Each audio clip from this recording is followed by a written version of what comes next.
तो आइए आज हम मनुस्मृति का द्वितीय अध्याय जो चल रहा था अपन का, उसमें अगला जो भाग है अपना, उसमें अगले श्लोकों का अध्ययन करेंगे। तो पिछले भाग तक हमने श्लोक नंबर 90 तक अध्ययन कर लिया। अब हम अगले श्लोकों का अध्ययन करेंगे। तो देखिए पिछले जो श्लोक थे अपन के कुछ, उसमें क्या अपना प्रसंग चल रहा था, क्या वृत्तांत चल रहा था कि वो भृगु मुनि हैं, सभी मुनियों को महाराज मनु की आज्ञा के अनुसार इस प्रकार से बातें कर रहे थे, बता रहे थे। तो उस समय अपन के जो पिछले श्लोकों में कुछ इंद्रियों का वर्णन चल रहा था कि वो उनको इंद्रियों के बारे में बता रहे थे। पिछले श्लोक था अपन का 5 कर्मेंद्रिय और 5 इंद्रियां, इनके संबंध में था। तो इस प्रकार से अब इंद्रियों का और किस प्रकार से आगे वर्णन किया गया है वो हम अब अगले श्लोकों में देखेंगे। तो देखिए श्लोक नंबर 91, बुद्धि इंद्रियाणि पंच एषां श्रोत्रादीनि अनुपूर्वशय कर्मेंद्रियाणि पंचेषां पायु आदीनि प्रचक्ष्यते। यानी इस श्लोक के अंतर्गत बताया गया है कि जो पिछला श्लोक था उसमें जो इंद्रियों का जो विषय बताया था वो कितनी थी, यानी उसमें 5 इंद्रियां और 5 कर्मेंद्रियां बताई गई थी। लेकिन अब इसके अंतर्गत जो इंद्रियों का नाम तो बता दिया, लेकिन इसमें पहली जो 5 इंद्रियां थी वो कौन सी कहलाती है, और जो निचली लाइन में थी श्लोक की जो अगली लाइन में थी उसमें जो इंद्रियां हैं वो कौन सी इंद्रियां कहलाती है। तो इस प्रकार से श्लोकों में उसी को बताया गया है कि देखिए श्रोत्र आदि, श्रोत्र का मतलब कान, नाक, नासिका, आँख, अक्षि, त्वचा और अपनी जिह्वा और मुख, ये जो अपन की 5 इंद्रियां थी इनको श्रोत्र आदि का मतलब ये जो आँख, नाक, कान जो भी अपनी इंद्रियां थी उनको क्रमशः पंच एषाम, यानी एषाम माने इन सभी 5 को बुद्धि इंद्रियानि का मतलब होता है ज्ञानेंद्रिय, बुद्धि का मतलब ज्ञान, इंद्रियानि माने इंद्रिया, यानी इन 5 को ज्ञानेंद्रिया कहते हैं। यानी आपके समझ में आ गया, श्रोत्र आदि माने श्रोत्र, कर्ण, नासिका, जिह्वा, अक्षि, इन सभी 5 को क्रम अनुसार ये जो 5 है इनको ज्ञानेंद्रियां कहते हैं। और पायु उपस्थ, यानी जो हाथ, पैर, वाणी, पायु और उपस्थ, ये इन 5 को कर्मेंद्रियों के नाम से जानते हैं। यानी इससे जो पिछला था अपन का श्लोक नंबर 90 में था, तो उसमें क्या था कि सभी इंद्रियों के नाम बताए गए थे इस प्रकार से कि 5 इंद्रियां मानी गई है, ये 10वीं मानी गई है। लेकिन यहाँ पर इंद्रियों के नाम यहाँ पर बताए गए हैं कि श्रोत्र यानी कर्ण और अक्ष माने आँख, नासिका, जिह्वा, मुख और त्वचा, ये जो अपन की 5 ज्ञानेंद्रियां हैं इनको ज्ञानेंद्रियों के नाम से जानते हैं। यानी ये जो इंद्रियां हैं इनको ज्ञानेंद्रियां कहते हैं, और जो हाथ, पैर, वाणी, पायु और उपस्थ हैं इनको हम कर्मेंद्रियां कहते हैं। यानी शरीर के जो सभी कार्य है वो इन इंद्रियों के माध्यम से होते हैं। ठीक है, आपके समझ में आ गया होगा। बुद्धि इंद्रियाणि पंच एषां श्रोत्र आदि अनुपूर्वशय कर्मेंद्रियाणि पंच एषां पायु आदीनि प्रचक्ष्यते। यानी जो श्रोत्र आदि 5 जो इंद्रियां हैं इनको ज्ञानेंद्रिया कहते हैं, और पायु आदि जो इंद्रियां हैं इन सबको 5 को हम कर्मेंद्रियां कहते हैं। ठीक है, अब अगले श्लोक में देखिए, इनके अतिरिक्त जो मन है जिसको हम अपने विशिष्ट गुणों के कारण ये कह सकते हैं कि ये जो मन है ये दोनों इंद्रियों के संयोग से बना, इसलिए इसको उभयात्मक इंद्रियां कहते हैं। तो एकादशम मनोगेयम स्वगुणेन उभयातम यस्मिन् जितेद जितौ एतौ भवते पंचकौ गणौ। तो किस प्रकार से यहाँ पर देखिए श्लोक में वर्णन किया है, कहा गया है कि एकादशम माने 11वीं जो इंद्रियां हैं, मन माने मन को, गेयम माने जान लेना चाहिए, स्वगुणेन माने अपने गुणों से, अर्थात इनकी जो ज्ञानशील और क्रियाशील होने के कारण, अपने गुण के कारण, उभयात्मक माने 2 गुणों वाले, यानी अपने गुणों से विशिष्ट उभयात्मक इस मन को 11वीं इंद्रिय मान लेना चाहिए। यस्मिन जितौ, देखिए यस्मिन माने यस्मिन, जिते माने जीत लेने पर, जितौ एतौ, यानी इन इंद्रियों को जीत लेने पर पंचकौ गणौ यानी इन पांच का जो समूह है, यानी एतौ माने इन दोनों को, जितौ माने जीत लिया जाता है। कौन को? यानी पांचों अपन की जो ज्ञानेंद्रियां हैं और पांचों जो कर्मेंद्रियां हैं, इस जब मन पर जब कंट्रोल कर लिया जाता है, मन पर जब नियंत्रण कर लिया जाता है, मन को जब संयमित कर लिया जाता है, तो हम इन दोनों अर्थात पांच कौन सी ज्ञानेंद्रियां और बुद्धि, जिसको बुद्धि इंद्रिय कहते हैं, और कर्मेंद्रियां, इन सभी को जीत लेते हैं। तो देखिए किस प्रकार से, एक बार दोबारा देख लीजिए। यानी स्वयं गुणेन उभयात्मक, अपने गुणों के कारण विशिष्ट उभयात्मक इस मन को 11वां अर्थात 11वीं इंद्रिय मान लेना चाहिए। यस्मिन जिते, जिसके जीत लेने पर एतौ भवत माने आप, पंचकौ एतौ जितौ गुणौ यानी 5 गुणों से संबंध, 5 गुणों वाली यानी 5 गुणों वाली यानी जो ज्ञानेंद्रियां और कर्मेंद्रियां हैं, इन दोनों को आप जीत सकते हैं। कहने का मतलब है जब हम उभयात्मक ये 11वीं जो मन इंद्रिय हैं, इसको हम जब जीत लेंगे, इसको हम संयमित कर लेते हैं, नियंत्रित कर लेते हैं, तो हम इन 5 ज्ञानेंद्रियां और जो कर्मेंद्रियां हैं, इन पर भी हम विजय प्राप्त कर सकते हैं। बस यही इस श्लोक में बताया गया है। ठीक है, अगला श्लोक देखिए। इंद्रियाणाम प्रसंगेन दोषमृच्छति संशयम सन्निम्य तुतानि एव ततः सिद्धिम निर्गच्छति। यानी इस श्लोक में बताया गया है कि मनुष्य जब इंद्रियों को वश में कर लेता है, यानी वो अपनी इंद्रियों को जीत लेता है, इंद्रियों को वश में कर लेता है, तो वह हमेशा सिद्धि को प्राप्त करता है।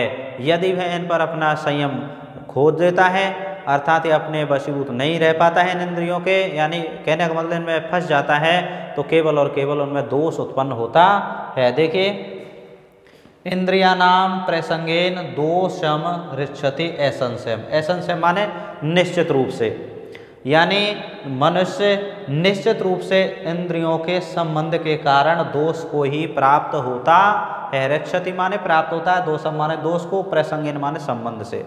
ठीक है,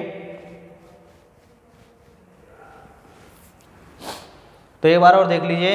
इंद्रिया नाम प्रसंगेन दोषम ऋक्षति संशयम, यानी निश्चित रूप से मनुष्य इंद्रियों के संयोग के कारण ही दोष को प्राप्त होता है, परंतु सन्निम्यतु, सन्य माने बस में करके, तू माने तो तानिये माने इन इंद्रियों को ही, तथा माने इसके बाद सिद्धिम निच्छति माने सिद्धि प्राप्त कर लेता है। यानी मनुष्य उन्हीं इंद्रियों को जब बस में कर लेता है, तो वह सिद्धि को प्राप्त हो जाता है, अर्थात वह सफलता को प्राप्त होता है। आगे होगा आपके समझ में श्लोक। यानी निश्चित रूप से इंद्रियों के संबंध में आने पर ही, या इंद्रियों के साथ संयोग होने पर भी, या इंद्रियों में हमेशा या कामनाओं में वशीभूत होने पर भी मनुष्य हमेशा दोष को प्राप्त करता है, परंतु जब उन्हीं इंद्रियों को मनुष्य वश में कर लेता है, तो वह सिद्धि को प्राप्त होता है। ठीक है, अगला देखिए। ने जातु काम कामानाम उपभोगेन साम्यति हविषा कृष्ण वर्तमेव भूय एवाभिवर्धते। तो देखिए, इस श्लोक में क्या बताया गया है कि जो अपना कामना, ये जो इच्छा होती है, यानी जो अभिलाषा होती है, वो हमेशा कभी भी शांत नहीं होती। कब? कामानाम उपभोगेन। उपभोग का मतलब जब हम जो कामनाएं हैं, जो इंद्रियां हैं, इनके हम वशीभूत रहते हैं, अर्थात हम इंद्रियों के संकर्षण में जकड़े हुए रहते हैं, तो हमेशा वो कभी भी शांत नहीं होती है, वो केवल इच्छा को बढ़ाती है। तो देखिए श्लोक में, ने जातु काम कामानाम उपभोगेन साम्यति। कामाम कहते हैं विषय, विषयों के उपभोग के कारण, काम माने कामना, ने माने नहीं, जातु माने कदापि, साम्यति माने शांत होती है। यानी जब हम विषयों को उपभोग करते हैं, इंद्रियों के वशीभूत हो जाते हैं, तो वह कभी भी कामना को शांत नहीं कर देती है। कहने का मतलब कामनाओं का उपभोग करने से इच्छा कभी शांत नहीं होती है, उसकी इच्छा उत्तरोत्तर बढ़ती जाती है। कैसे? हविषा कृष्ण वर्तमेव। हविषा माने हविष्य अन्न वाले, अर्थात आहुति वाले घी की तरह। जिस प्रकार से हम घी की आहुति वाली जो अग्नि होती है, यानी घी की आहुति जब हवन में डालते हैं तो अग्नि बढ़ती है, तो उसी प्रकार से ये कामनाएं भी बढ़ती है। तो देखिए, हविषा कृष्ण वर्तमेव, घी की आहुति वाले अग्नि की तरह बार बार यह बढ़ती चली जाती है। अभिवर्धते माने बढ़ती चली जाती है। ठीक है, एक बार और देख लीजिए। यानी विषयों के उपभोग के कारण कामना कभी शांत नहीं होती, वह घी की आहुति डालने वाले अग्नि की तरह हमेशा बढ़ती जाती है। यानी जिस प्रकार से हम हवन में अर्थात अग्नि घी की आहुति देते हैं तो अग्नि प्रज्वलित होती है, उत्तरोत्तर बढ़ती है, उसी प्रकार से जब विषयों में हम आसक्त रहते हैं तो हमारी जो कामना है, जो इच्छा वो भी बढ़ती चली जाती है, वो कभी भी शांत नहीं होती है। अगला देखिए, यश्च एतान प्राप्नुयात् सर्वान यश्च एतान केवलान त्यजत और प्रापनात् सर्व कामानां परित्यागो विशिष्यते। यानी श्लोक में ये बताया गया है कि जब मनुष्य इन इंद्रियों को प्राप्त हो जाता है, यानी पांचों अपनी ज्ञानेंद्रियां, 5 कर्मेंद्रियां और अपना मन, ये जो भी समस्त एकादश इंद्रियां हैं, इनके में वशीभूत हो जाता है, प्राप्त हो जाता है, और या फिर इनको वे त्याग देता है, तो परंतु इन सभी दोनों में हमेशा इनका केवल यानी सभी कामनाओं को त्याग करना ही श्रेष्ठ है। इस प्रकार से श्लोक के अंतर्गत बताया गया है। देखिए एक बार, यह माने जो मनुष्य, च माने और, एतान माने इन इंद्रियों को प्राप्नुयात् माने प्राप्त हो जाता है।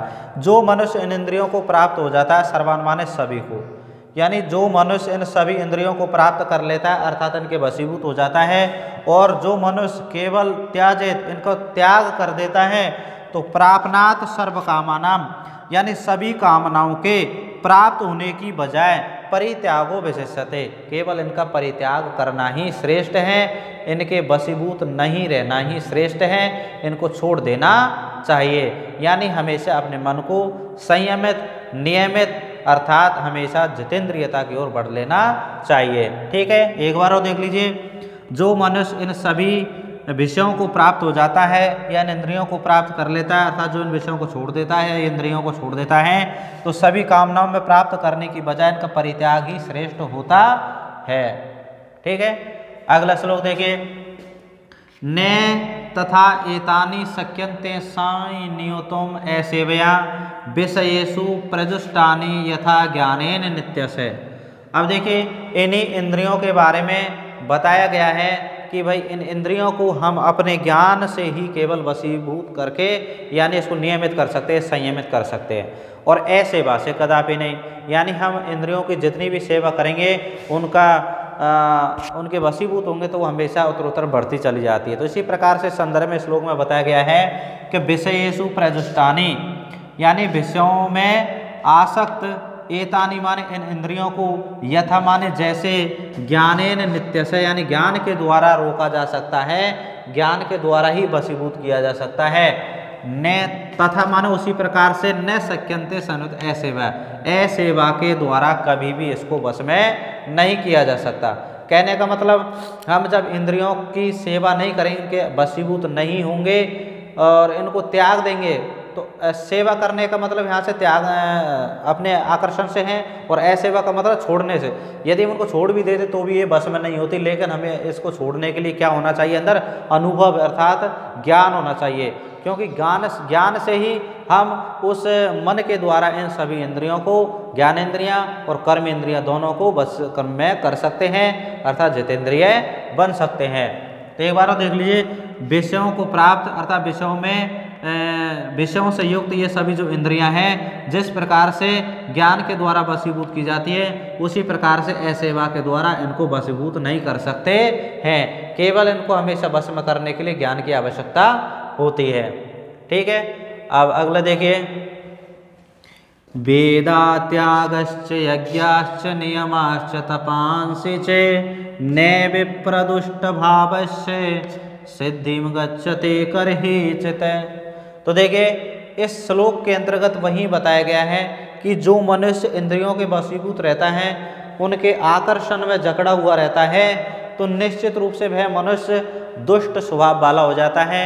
उसका जो मन है वो दुर्भावनाओं से युक्त हो जाता है, और उसको किसी भी प्रकार की सिद्धि यानी जो भी वो कर्म करता है, चाहे वह वेदों का अध्ययन हुआ, चाहे वह उसका दान हुआ, चाहे वह यज्ञ हुआ, चाहे नियमों का पालन हुआ, कोई तपस्या हुई, ये किसी प्रकार का फल प्रदान नहीं करते हैं। वही इस श्लोक में बताया गया। तो देखिए, विप्र दुष्ट भावस्य, इसका मतलब हुआ दूषित हृदय वाले व्यक्ति, दूषित हृदय वाले व्यक्ति का मतलब यहाँ पर है विषयों से जो आसक्त जो व्यक्ति हैं, जिन व्यक्तियों का जो मन है इन इंद्रियों में जकड़ा हुआ है, तो उन व्यक्तियों के जो वेद अध्ययन है, त्याग माने दान, यज्ञ, नियम और तपस्या कर ही चित्त सिद्धि में न गच्छते, यानी किसी भी प्रकार की सिद्धि का फल नहीं देते हैं, किसी भी प्रकार का फल या उनका कामनाओं को पूर्ण नहीं होने देते हैं, क्योंकि वो व्यक्ति हमेशा कामनाओं में जकड़ा रहता है और कामनाएं हमेशा बढ़ती जाती है, कभी शांत होती नहीं है।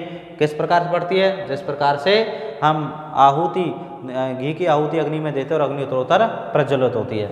ठीक है, ये आ गया होगा आपके समझ में। विप्र दुष्ट भावस्य का मतलब हुआ दूषित हृदय वाले व्यक्ति के लिए वेदाध्ययन, दान, यज्ञ, नियम और तपस्या किसी प्रकार की सिद्धि अर्थात फल प्रदान नहीं करते हैं। ठीक है, अगला देखिए, श्रुत्वा इस पृष्ठवा च दृष्टवा च भुक्त्वा घ्रात्वा च यो नरे नैरिष्यति गिलायति वा स विज्ञेयो जितेन्द्रिय, यानी इस श्लोक के अंतर्गत जितेंद्रिय मनुष्य की परिभाषा बताई गई है कि वो जितेंद्रिय किस प्रकार से कहा जा सकता है।